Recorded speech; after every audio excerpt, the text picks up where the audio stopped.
विधान परिषदेच्या जागा वाटपासाठी शिवसेना आणि भाजपमध्ये खलबतं झाली आहेत। शिंदेंच्या नंदनवन या निवासस्थानी जागा वाटपावरून चर्चा झाली आहे। शिवसेनेकडून विधान परिषदेच्या 7 जागांची मागणी झाली, मात्र जागा वाटपामध्ये शिंदेंच्या वाट्याला फक्त 3 जागा येऊ शकतात। संपूर्ण 17 जागांवर महायुती निवडून येईल असा विश्वास त्यानंतर बावनकुळेंनी व्यक्त केलाय।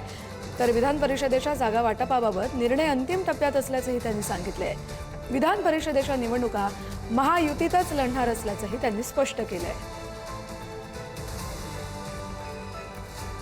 विधान परिषदेच्या जागा या महायुतीमध्येच लढल्या जाणार आणि मला विश्वास आहे की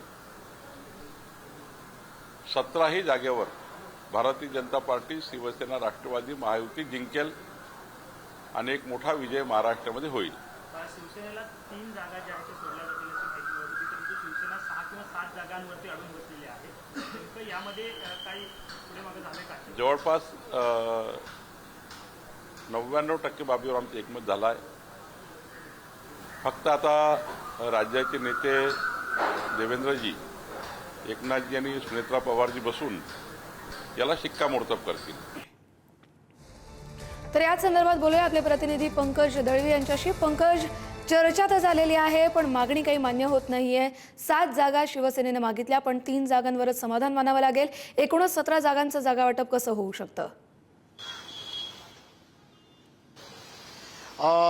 17 मधल्या 12 भाजपाला, 3 एकनाथ शिंदेंना, या बाबतीमध्ये कुठलंही अजूनपर्यंत एकमत झालेलं नाहीये।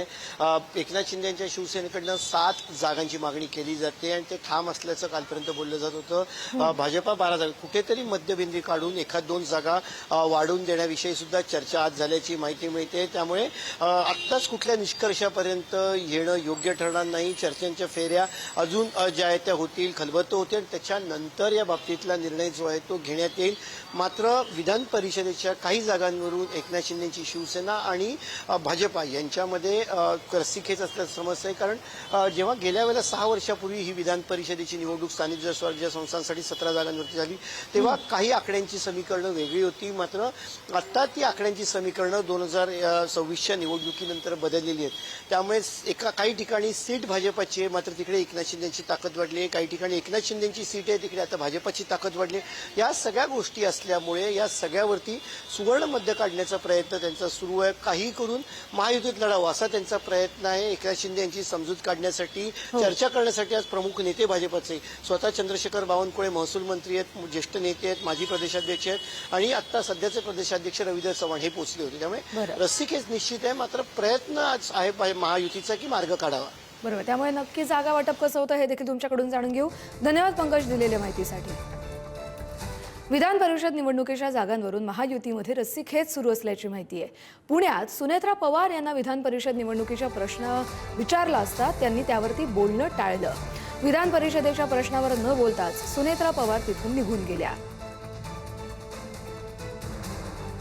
पक्षातल्या विविध संघटनांच्या, बँकेची म्हणा, पालिकेच्या म्हणा, पिंपरी चिंचवड, पुणे आणि इतर सगळ्या गोष्टींच्या मी माझ्या पक्षाच्या संदर्भामध्ये मी भेटी घेतलेल्या आहेत आणि बऱ्याच दिवसात मी त्यांच्याशी बोललेले नव्हते। त्याच्यामुळे आज सगळ्या माझ्या वेगवेगळ्या संघटनांच्या, बँकेची म्हणा, सगळ्यांची मी मीटिंग घेतलेल्या आहेत आणि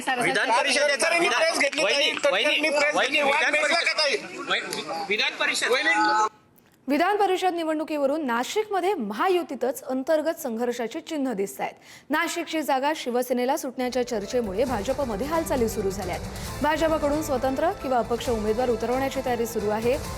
शिवसेनेकडून अजय बोरस्ते, भाऊसाहेब चौधरी, नरेंद्र दराडे आणि अंजुम कांदे या सगळ्या इच्छुक आहेत। तर भाजपकडून गणेश गीते, निलेश गोरा आणि सुरेश पाटील यांची दावेदारी प्रबळ ठरतीये। जळगावची जागा शिवसेनेला देऊन नाशिकची जागा घेण्याचा भाजपचा फॉर्म्युला सध्या चर्चेत आलाय।